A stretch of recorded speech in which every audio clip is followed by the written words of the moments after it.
पिछले चुनाव में हमने असेसमेंट की थी और 303 आए।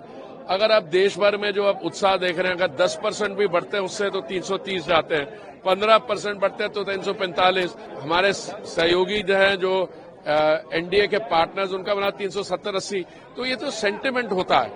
प्रियंका गांधी तो कह रही है कि 180 से ज्यादा नहीं, प्रियंका गांधी को बोलो पहले अपना जाके जरा चेकअप करवा ले कहीं, क्योंकि वो जो बात कर रहे हैं वेल्थ रीडिस्ट्रीब्यूशन की, फिर कहते हैं हमने कहा नहीं, आप सेलेक्टिवली कोट कर रहे हो। शुरू से कहा इन्होंने। उस दिन 6 अप्रैल को उनके भाई ने एक मीटिंग में के दौरान कहा है कि हम जैसे ही हम इलेक्ट होंगे, हम एक नेशनल सर्वे करवाएंगे। नेशनल सर्वे में हम उसके बाद क्रांतिकारी स्टेप करेंगे रीडिस्ट्रीब्यूशन। अरे वैसे कभी कभी ऐसे लोग जो बातें कर जाते हैं तो लोग नोटिस नहीं करते, पर इनका इतिहास कुछ ऐसा है। इनके यहाँ 1963 में और 74 में भी इन्होंने एक स्कीम निकाली थी, compulsory deposit scheme. Compulsory deposit scheme में क्या किया था, आपके पास जितना भी धन संपत्ति है उसमें 18% आपको डिपॉजिट करना होगा 5 साल के लिए।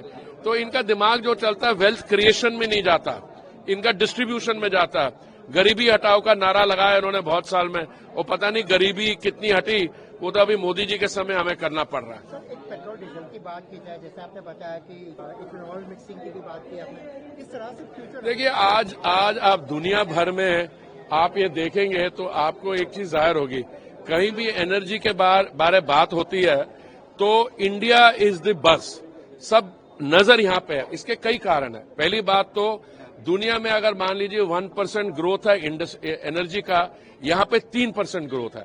और उन्होंने ये असेसमेंट किया है कि अगले 20 साल में 25% जो ग्रोथ आएगी दुनिया में भारत से आएगी। तो भारत में अगर ग्रोथ होगी, इसलिए सारा ऑल्टरनेट एनर्जी का, ग्रीन फ्यूल का, बायोफ्यूल का दुनिया देख रही है। इस समय हम अमेरिका से ज्यादा बायोफ्यूल बना रहे हैं। हमारी 12% मिक्सिंग है, क्योंकि हमारी जनसंख्या बढ़ी है और हमारी पेट्रोल कंजम्पशन बढ़ी है। 12% ब्लेंडिंग को हम 20% ले जा रहे हैं। सर, जैसे आपने ये बताया गया था कि यूक्रेन युद्ध के दौरान बहुत सारा क्रूड इंपोर्ट हमने रसिया से किया था, फिलहाल क्या स्थिति है? नहीं, देखिए ऐसा है, हमारे में क्रूड इंपोर्ट में कोई आइडियोलॉजी नहीं होती है। हमने पहले 27 देशों से इंपोर्ट करते थे। आज जब हमने देखा ग्लोबल सिचुएशन में बदलाव आ रहा है, हम 39 कंट्रीज से करते हैं इंपोर्ट। और आगे में कोई भी देश होगा, अगर वो उसके पास क्रूड ऑयल है और हमें अच्छे दाम पे मिला, हम टेंडर फ्लोट करते हैं। जहां से भी हमें सस्ता तेल मिल जाए हम ले लेते हैं।